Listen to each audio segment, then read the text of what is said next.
Está começando Direto ao Ponto, um programa de perguntas e respostas. Direto ao Ponto, a sua dúvida analisada de forma lógica e equilibrada. Direto ao Ponto, uma realização do grupo Os Mensageiros.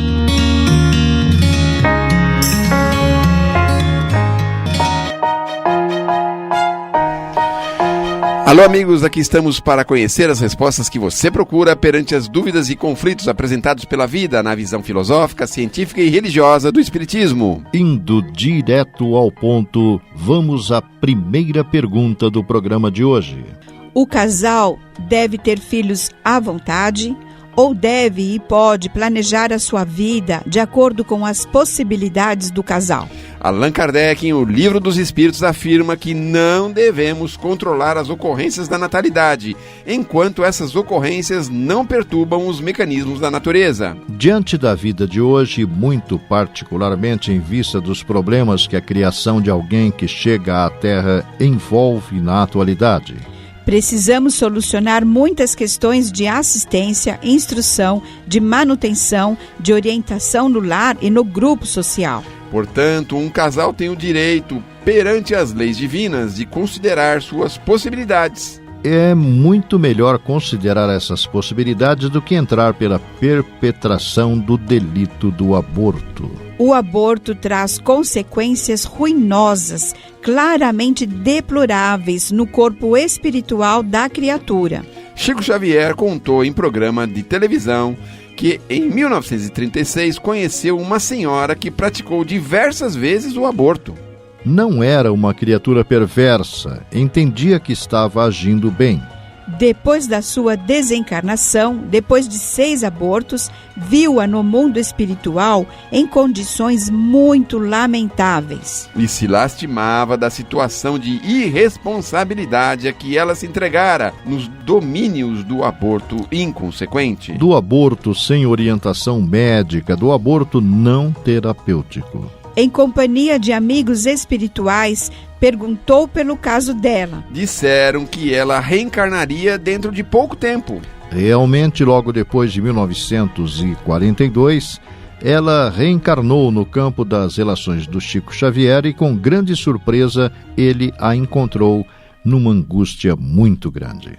Queria se descartar de uma esterilidade que para ela, nesta encarnação, é irreversível. Perguntado sobre o caso ao espírito André Luiz, esse disse que, de fato, nesta vida, ela, pelo anseio de ser mãe, iria reconstituir seus órgãos genésicos para ser mãe na próxima vida.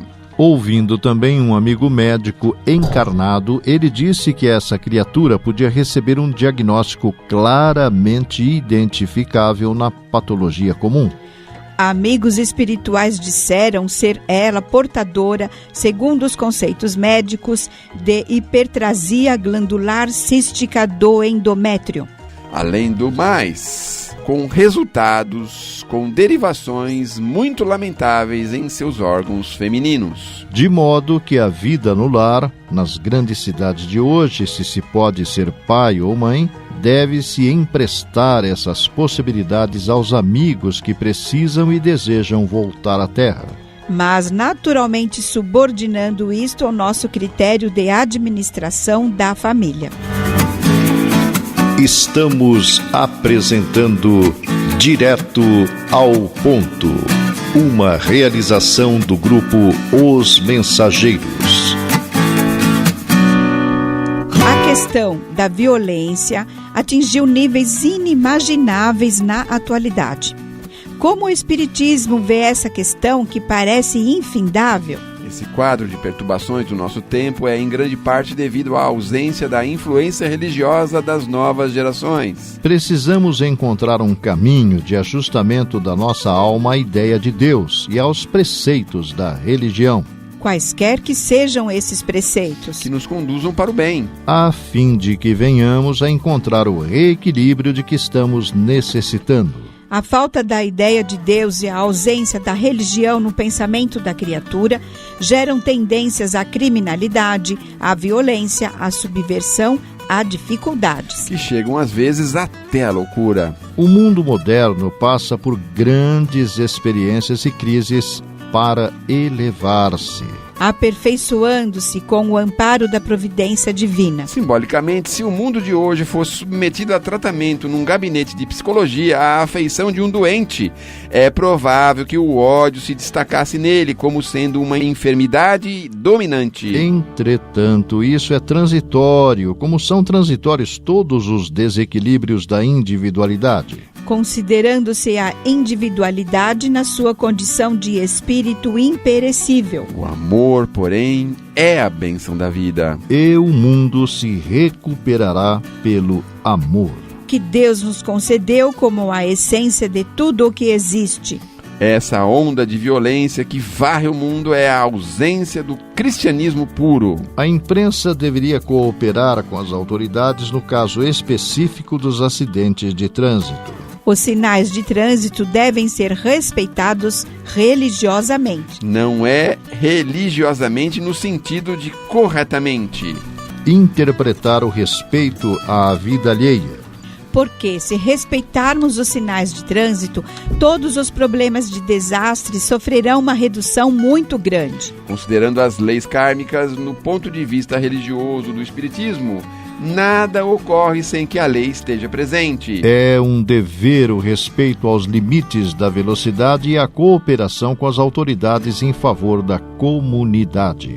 Desrespeitamos os sinais vermelhos da lei e, consequentemente, entramos em grandes dificuldades. Embora ninguém atropele ninguém por querer. Em várias ocasiões, achamos-nos sob clima psicológico difícil. Nossos irmãos nos presídios, em escolas de tratamento espiritual, são, como nós, filhos de Deus. Jesus, quando nos recomendou entregar os nossos julgamentos aos juízes, para que não venhamos a julgar erradamente uns aos outros, compreendia de certo que temos determinado grau de periculosidade. E que, em virtude disso, precisamos da misericórdia de todos. Todos estamos presos a circunstâncias, aprovações, problemas e lutas. Quem de nós não está encerrado em alguma estreiteza dentro dos próprios sonhos e ideias na própria vida humana? Violência é uma criação humana das mais infelizes. E a lei do Senhor determina que a consciência de cada um seja respeitada. Todos precisamos conservar a fé. Entretanto, acatando o profundo ou o próximo com um respeito genuíno. De quem compreende que Jesus é o mestre de todos os cristãos. Crendo em Deus, porque Deus não é propriedade particular de ninguém. Há esperança para a humanidade. Cristãos de qualquer procedência, não podemos esquecer a promessa do Cristo.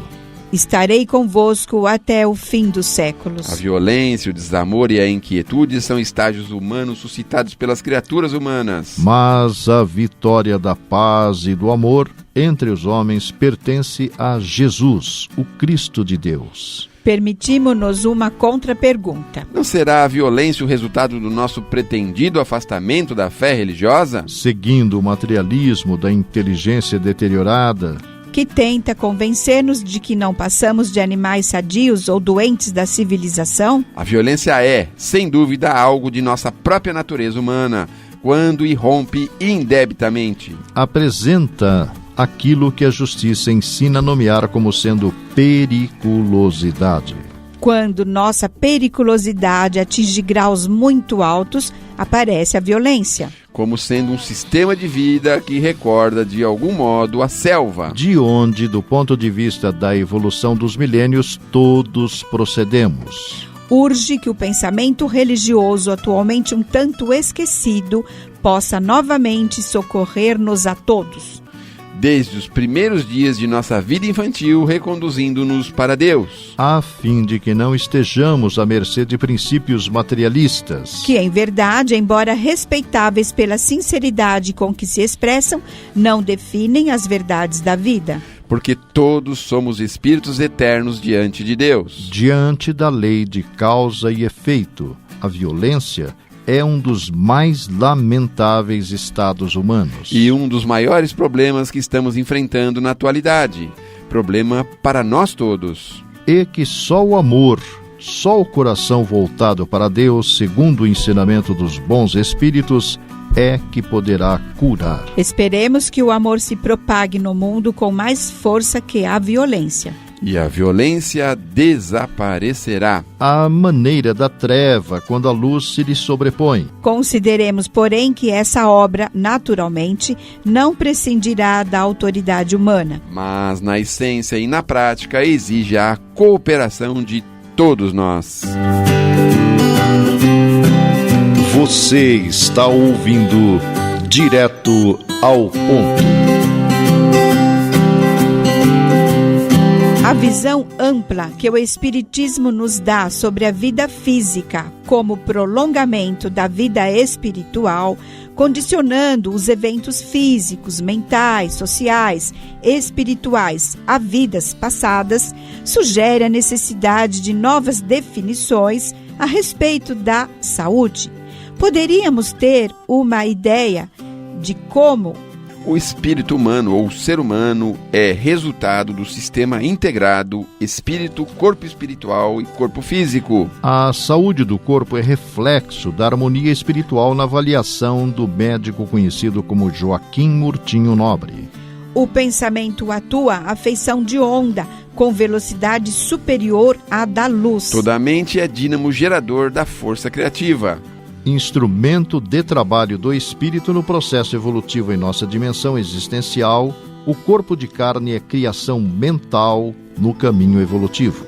O prodigioso corpo do homem na crosta terrestre foi erigido pacientemente no curso dos séculos. E o corpo espiritual ou perispírito, dedicado, o delicado veículo do espírito nos planos mais elevados, vem sendo construído célula a célula na esteira dos milênios incessantes. O espírito preside a formação e sustentação do corpo físico, consciente ou inconscientemente.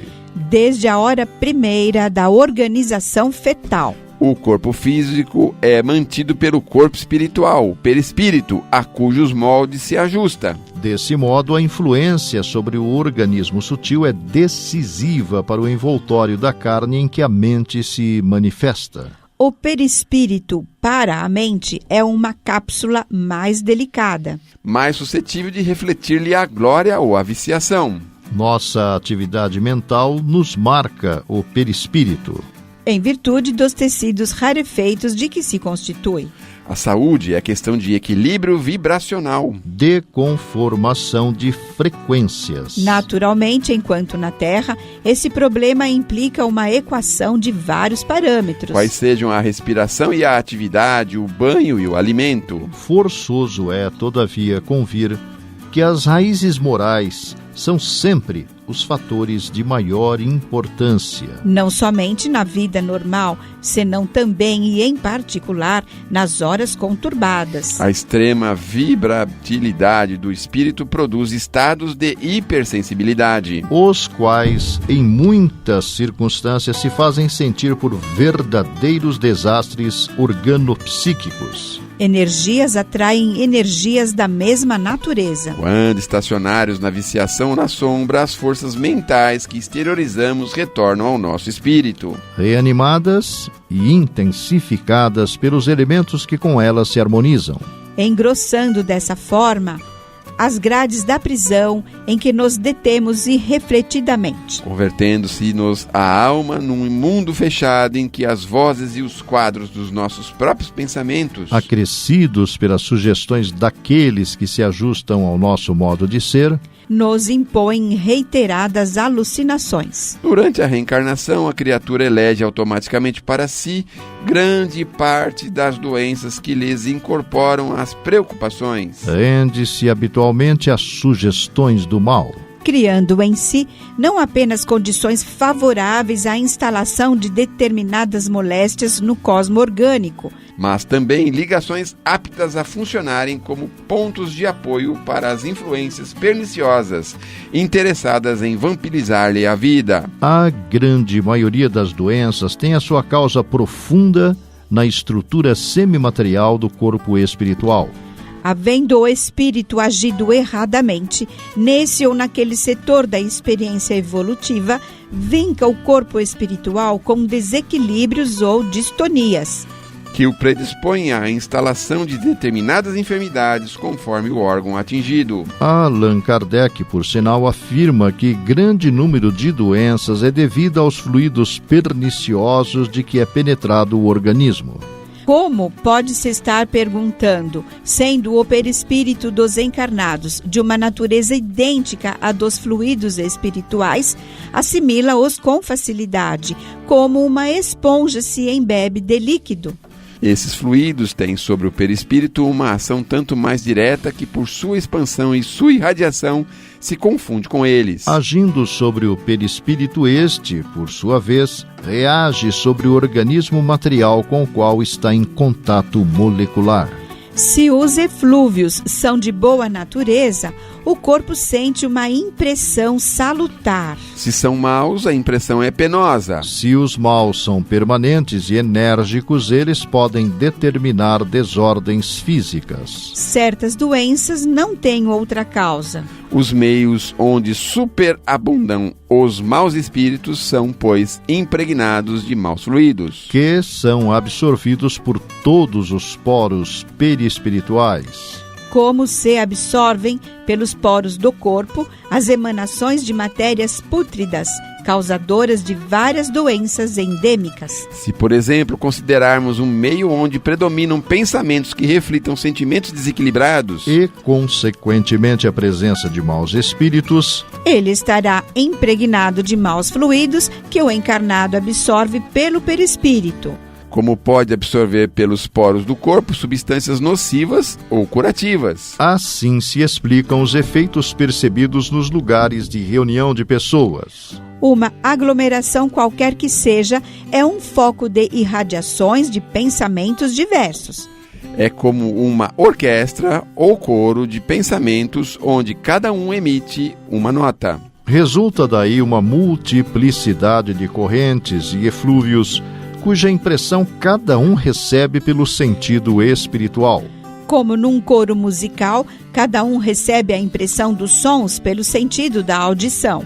Os sintomas patológicos na experiência comum, em maioria esmagadora, decorrem dos reflexos infelizes da mente sobre o veículo de nossas manifestações, operando desajustes nos implementos que o compõem.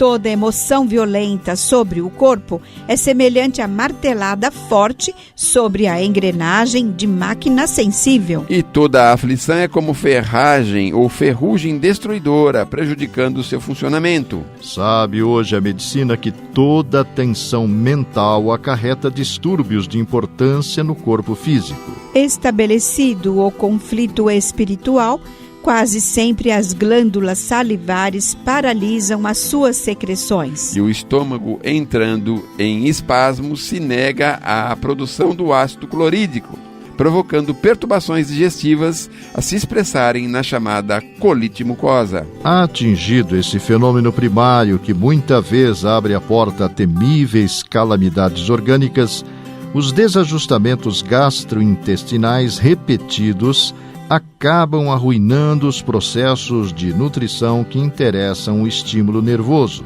Determinam variados sintomas, desde a mais leve irritação da membrana gástrica até a loucura de abordagem complexa. O pensamento sombrio adoece o corpo, são e agrava os males do corpo enfermo. Se não é aconselhável envenenar o aparelho fisiológico pela ingestão de substâncias que o aprisionem ao vício, é imperioso evitar os desregramentos da alma que lhe impõem desequilíbrios aviltantes. Quais sejam aqueles auridos nas decepções e nos dissabores que adotamos por flagelo constante do campo íntimo. Cultivar melindres e desgostos, irritação e mágoa é o mesmo que semear espinheiros magnéticos.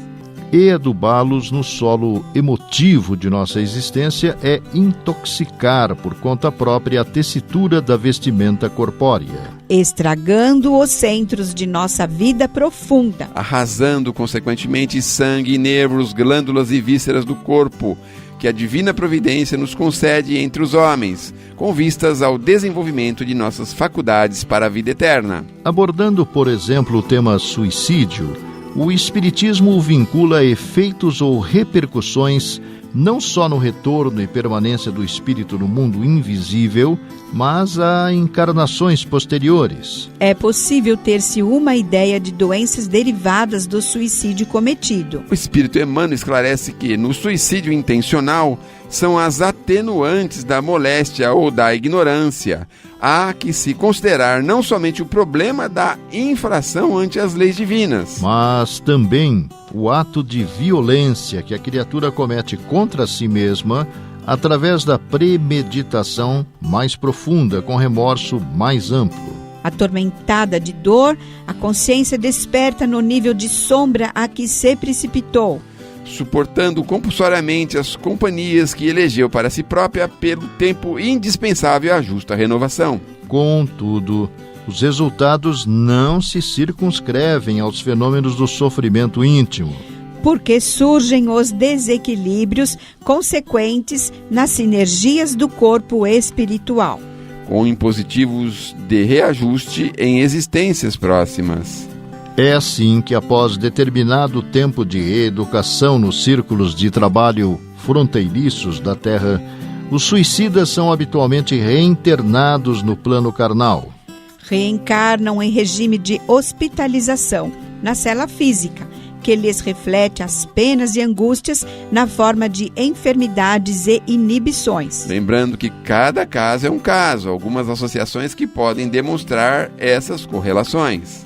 Doenças do aparelho digestivo, do sangue, disfunções endócrinas, tanto quanto outros males de etiologia obscura, são os que se envenenaram conforme os tóxicos de que se valeram. Ictiose ou pênfigo, os que incendiaram a própria carne. Processos mórbidos das vias respiratórias, como no caso do enfisema ou dos cistos pulmonares. Os que asfixiaram, seja no leito das águas ou nas correntes de gás. Distúrbios do sistema nervoso, como sejam as neoplasias diversas e a paralisia cerebral infantil. Os que se enforcaram. Desarmonias da mesma espécie, notadamente as que se relacionam com o cretinismo. Aqueles que estilhaçaram o crânio ou deitaram a própria cabeça sobre rodas destruidoras. Distrofia muscular progressiva ou da osteite difusa. Os que se atiraram de grande altura. Enquadrando-se entre eles o nanismo derivado das lesões causadas no corpo espiritual que vão interferir no próximo corpo, prejudicando particularmente a produção de hormônios. Daí a formação do corpo anão e as diversas formas de nanismo, mais ou menos graves, segundo o comprometimento do espírito. Disfunções orgânicas correspondendo a diversas calamidades congênitas, inclusive a mutilação e o câncer, a surdez e a mudez, a cegueira e a loucura. Suicídio direto ou indireto. Décadas antes da psiquiatria começar a se preocupar com as doenças mentais de forma mais objetiva, Allan Kardec estabelecia a diferença entre loucura patológica e loucura obsessional. A primeira é produzida por uma desordem nos órgãos da manifestação do pensamento. Notemos que nesse estado de coisas não é o espírito que é louco. Ele conserva a plenitude de suas faculdades, como o demonstra a observação. Apenas estando desorganizado o instrumento de que lhe serve para se manifestar, o pensamento, ou melhor dito, a expressão do pensamento é incoerente. Na loucura obsessional não há lesão orgânica. É o próprio espírito que se acha afetado pela subjugação de um espírito estranho que o domina e comanda. No primeiro caso, é preciso curar o órgão doente. No segundo, basta livrar o espírito doente do hóspede inoportuno a fim de lhe restituir a liberdade. Casos semelhantes são muito frequentes e comumente tomam como loucura o que não passa de obsessão, para a qual deveriam empregar-se meios morais e não duchas. Pelo tratamento físico e, sobretudo, pelo contato dos verdadeiros alienados, muitas vezes tem sido determinada uma verdadeira loucura onde esta não existia. Quanto às doenças infecciosas causadas por micro-organismos patogênicos, como botulismo, tétano, hanseníase, meningite bacteriana, sífilis, cólera, leptospirose, tuberculose, etc., os micróbios patogênicos se associam a elementos sutilíssimos de ordem espiritual. Ao contrário do que se diz, nem todas as doenças têm sua origem em encarnações passadas. A criatura, durante a reencarnação, elege automaticamente para si mesma grande parte das doenças que se lhe incorporam às preocupações. Não precisamos lembrar neste capítulo as grandes calamidades particularidades, quais sejam o homicídio, de que o autor arrasta as consequências na forma de extrema perturbação espiritual. Ou o suicídio frustrado que assinala o corpo daquele que o perpetra com dolorosos e aflitivos remanescentes. Deter-nos-emos de modo ligeiro no exame das decisões lamentáveis que assumimos quando enleados no carro físico, sem saber que lhe martelamos ou desagregamos as peças. Sempre que já tenhamos deixado as constrições do primitivismo, todos sabemos que a prática do bem é simples dever e que a prática do bem é o único antídoto eficiente contra o império do mal em nós próprios. Entretanto, rendamo-nos habitualmente às sugestões do mal, criando em nós não apenas condições favoráveis à instalação de determinadas moléstias no cosmo orgânico, mas também ligações fluídicas aptas a funcionarem como pontos de apoio para as influências perniciosas interessadas em vampirizar-nos a vida. Direto ao ponto em 1 minuto.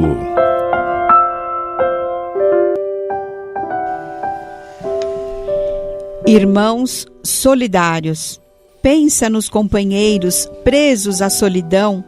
Muita gente se fecha a fim de não mostrar-se. Outro busca esconder os fardos que carrega. Alguns são agressivos para não serem vistos. Ajuda, quanto possas, aos irmãos solitários. Ninguém encontra, a sós, a estrada para Deus. Emmanuel. Encontrar a estrada para Deus parece uma tarefa difícil para todos nós, mas, como nos disse o companheiro espiritual Emmanuel, vamos descobrindo que, em verdade, nós não a encontraremos sozinhos. E hoje, meus queridos irmãos e irmãs, vamos percebendo uma tendência tão grande e grave dos nossos irmãos se isolarem cada vez mais dentro de si mesmos. Nós temos visto aí o avanço tecnológico e isso favorecendo cada vez mais as pessoas estarem sozinhas, abandonadas ou largadas ou esquecidas, muitas vezes dentro de quartos, dentro de ambientes solitários, aos quais mais tarde poderão trazer graves e difíceis consequências. Por isso é preciso nós procurarmos nos relacionar. O homem é um ser relacionável, é um ser social. Precisamos estar com as pessoas, conviver com as pessoas, falar com as pessoas. Precisamos viver em meio social. Nós não podemos nos isolar, porque o isolamento nos trará grande aflição.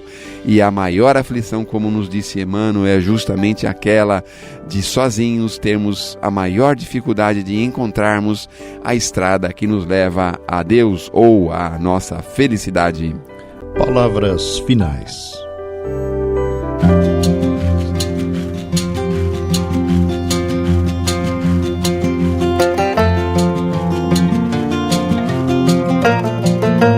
O Grupo Espírita Os Mensageiros é uma entidade dedicada à difusão da mensagem espírita, sobretudo as recebidas pelo médium Francisco Cândido Xavier, e atua de forma absolutamente gratuita, tanto no Brasil como no exterior. Publica também o jornal Os Mensageiros. O Grupo Espírita Os Mensageiros tem também o seu braço social, a AME, que mantém atividades sociais no Glicério e em Carapicuíba, além de Piedade. Venha conhecer-nos. Escreva-nos para se inteirar das demais atividades do grupo enviando-nos sua correspondência para a Caixa Postal 522, CEP 01031 970, São Paulo, São Paulo, ou pelo endereço eletrônico mensageiros@mensageiros.org.br. Escreva, enviando-nos suas dúvidas, manifestando comentários ou opiniões. Na próxima semana, convidamos você para irmos direto ao ponto.